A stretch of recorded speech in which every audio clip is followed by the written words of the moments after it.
जय माता दी। मैं हूँ आपकी अपनी लाइफ डिज़ाइनर आचार्य जीतू सिंह। बात करते हैं, व्रत रखते हैं हम लोग नवरात्र के, लेकिन बहुत सारा खाना शुरू कर देते हैं। इतने पकवान बनाते हैं कि ऐसे लगता है कि जैसे हमने कुछ खाया ही नहीं हो, बस अभी यही समय है, इसी में खा लीजिए। आपको मालूम है, हद से ज़्यादा खाना जो होता है आपको एकाग्रता से दूर करता है, यानी आपकी कॉन्सेंट्रेशन से आपको दूर करता है। और ये जो समय होता है ये पूरा भक्तिमय समय होता है। यहाँ जितनी पूजा पाठ जप तप किया जाए उतना ही कहते हैं कि कम होता है। भक्ति में, माँ की भक्ति में लीन हो जाना चाहिए। और ऐसे में खाने पीने को लेकर के खास करके कुछ सावधानियाँ ज़रूर रखनी चाहिए। हर चीज़ ज़रूरी नहीं होता कि एक सप्ताह मिला इसी में पूरा कंप्लीट कर लो सब कुछ। हाँ, एक चीज़ का ध्यान रखना चाहिए कि हमें पूजा पाठ जप तप दान ये बढ़ा देना चाहिए, ना कि खाना बढ़ा देना चाहिए। अपने स्वास्थ्य को कंट्रोल करने के लिए हम लोग व्रत रखते हैं, तो ऐसे में थोड़ा ध्यान रखने की ज़्यादा ज़रूरत है। कहा जाता है कि जब आप व्रत रखते हैं तो आपको हमेशा ताज़ा ही आहार खाना चाहिए। आजकल वर्किंग होने के कारण हम रात को ही प्रिपेयर कर लेते हैं बहुत सारी चीज़ें, और उसे बना करके हम फ्रिज में उसको डंप कर देते हैं और सुबह जल्दी जल्दी उठ करके उसे ही खा करके चले जाते हैं, या फिर इनफैक्ट हम दिन भर के लिए उसे साथ ले जाते हैं। भाई, ये 9 रात की तो बात है, 9 दिन की तो बात है, तो आप थोड़ा सा जल्दी उठ जाइए, फ्रेश फूड ही बनाइएगा और फ्रेश फूड ही व्रती को खाना चाहिए, ना कि बासा खाना। तो ध्यान रखिए, पहला कदम खाने के प्रति अगर है तो आपने फ्रिज में डंप किया हुआ फूड नहीं खाना है, फ्रेश ही बनाना है, फ्रेश ही खाना है, ये पहला नियम। फिर आती है, ज़्यादातर कहा जाता है कि व्रत जब हम रखते हैं, ऐसा नहीं है कि आज चाट बन रही है, कल आलू बन जाएंगे, परसों पूड़ियाँ बन जाएंगी, चौथे दिन कुछ और बन जाएगा, 5वें दिन मेन्यू जो 7 डेज़ 9 डेज़ का आप सेटल्ड करके बैठते हैं ना, वैसे व्रत नहीं रखा जाता है। फूड खाना है तो एक ही तरीके का फूड खाना चाहिए, 9 दिन सेम फूड। फलाहार रख रहे हैं तो 9 दिन फलाहार, जूस पर रख रहे हैं तो 9 दिन जूस। यानी ये बांधना होता है अपने आप को, किसी चीज़ को पाना है ना, तो कुछ बांधने की तरफ अपना ख्याल रखिए, उस तरफ अपना रुझान रखिए। तो ऐसे में खास करके आपको फलाहार का प्रयोग ज़्यादा ही करना चाहिए, यानी फलाहार व्रत सबसे उत्तम व्रत माना जाता है। फिर दूसरी बात आती है कि अगर आटे का भी प्रयोग आप करते हैं, सिंघाड़े का आटा या फिर कुट्टू का आटा जो भी खाते हैं, तो आप एक मात्रा में खाइए, ताकि अगर आपको 2 रोटी की भूख होती है तो आप 1 रोटी का सेवन करना शुरू कीजिए। अपने आप को बांधेंगे तो ही कुछ पाएंगे। फिर आती है बात, हम ये भी बात कर लेते हैं। उसके बाद हम लोग ये चीज़ भूल जाते हैं कि खाने के टाइम पे हम प्लेट में डाल करके भागते हुए खाते हैं। बहुत जल्दी ऑफिस पहुंचना है, बिजनेस पर निकलना है, टाइम नहीं है। भाई, जब भी व्रती को कुछ भी खाना होता है उसे हमेशा बैठ करके खाना चाहिए, चलते फिरते भागते इधर उधर नहीं खाना चाहिए। क्योंकि जब आप व्रत रखते हैं 2 नियमों को खास करके फॉलो करना ही होता है। एक, आपने एकाग्रता बढ़ानी होती है, दूसरा आपने अपनी एनर्जीज को इन्हेंस करना होता है, और तीसरा अपने सारे नर्व्स सिस्टम को प्यूरिफाई करना होता है। तो जब ये सारी चीज़ें करनी होती है तो आपको तरीके को भी बदल लेना चाहिए।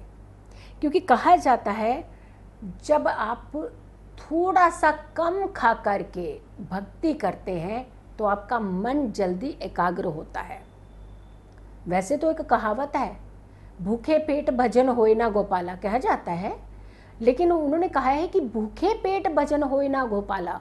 उन्होंने ये नहीं कहा है भर भर कर पेट भजन करो गोपाला, ऐसा नहीं कहा उन्होंने ये कहा है कि थोड़ा सा फल लीजिए, चाहे आप सिंघाड़े का आहार लीजिए, चाहे आप जूस लीजिए, उसकी मात्रा को कम कर दीजिए, थोड़ा सा उतना खाइए जिससे आपको एक्सेस ना हो और आपको नींद ना आए, बल्कि ध्यान लगे।